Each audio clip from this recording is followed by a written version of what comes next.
Welcome to 2019 and the January edition of Oilfield Network News. Our New Year's resolution is to continue to help those in the oil and gas industry by assisting people in career transition find work, improve safety by sharing alerts and best practices, and highlighting new technology and business trends.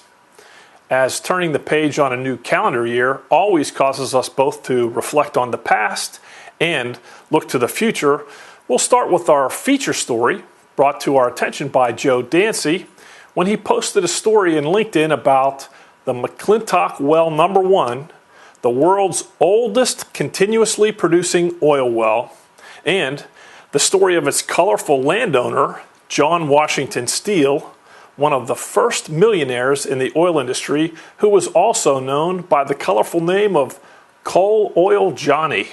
Now, John Steele started out as an orphan adopted by the McClintock family, who had property very close to the famous Drake Number 1 well on Oil Creek in northwestern Pennsylvania. He inherited the property at about 21 years old, and at the start of the first oil boom, went from rags to riches when the producing wells on his property were generating over $2,000 a day, and that's in 1860 dollars. He left his wife and child on a McClintock farm, moved to Philadelphia, and proceeded to set records in outrageous spending, like acquiring a hotel just so he could throw a party, and buying a horse and buggy, painting an oil derrick on the doors, then giving it to his driver, as well as buying racehorses and pretty much anything else he desired. When his lavish spending exceeded the oil revenues, which were dropping with oil production on his land, his creditors came after him, and he ended up declaring bankruptcy. Now, the good news is his wife took him back, and he worked out his life as a railroad station agent, dying of pneumonia at the age of 77 in Nebraska. Fast forward to a more recent past, I was listening to a lecture from an oil expert who started his talk with, "I'm going to tell you exactly what the price of oil is going to do." The whole room went silent. "It's going to go up," he said. Smiles all around, heads nodding. "And it's going to go down," which of course got a good laugh and is exactly what happened. So now, let's start to look forward using the lessons learned from this history. First, from this outlandish true life character, Coal Oil Johnny. We should expect change, plan for change, and above all, never become inwardly focused.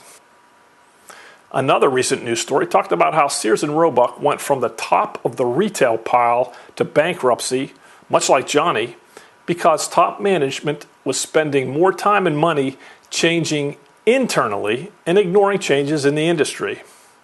Another example, in reference to last month's story, changing an organization to prepare for historical recoveries will likely not help what we're seeing now, unconventional recoveries.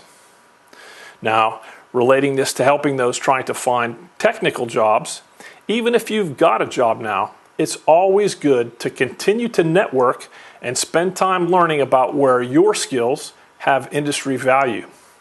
My friend and neighbor, a hardworking millennial, just let me know he's potentially moving jobs again, second time this year, for higher wages that his 2 years of oilfield experience now commands. Everyone could learn from this millennial awareness of knowing the current value of your skill set. Another Plan B story, I caught up with an old friend, Ken Nimitz, last month, who shared his exciting and dynamic career story, and I found out he's now helping companies find the right person for executive positions with Stanton Chase. So for anyone looking for an excellent talent search team with oilfield roots and expertise, check on Ken and Stanton Chase. On the new technology front, we had a follow-up meeting with Thomas Henry, who we reported on in July and learned a bit more about Unique Ventures.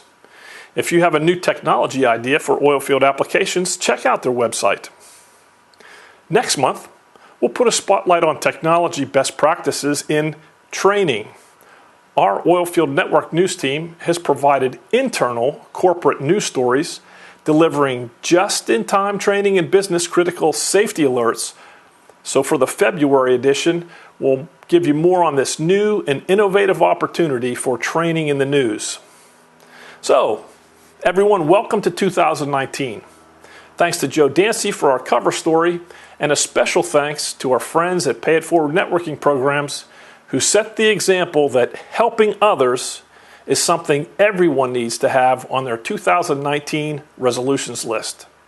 To all our friends in the oil field, including our alumni, Happy New Year and have a safe January.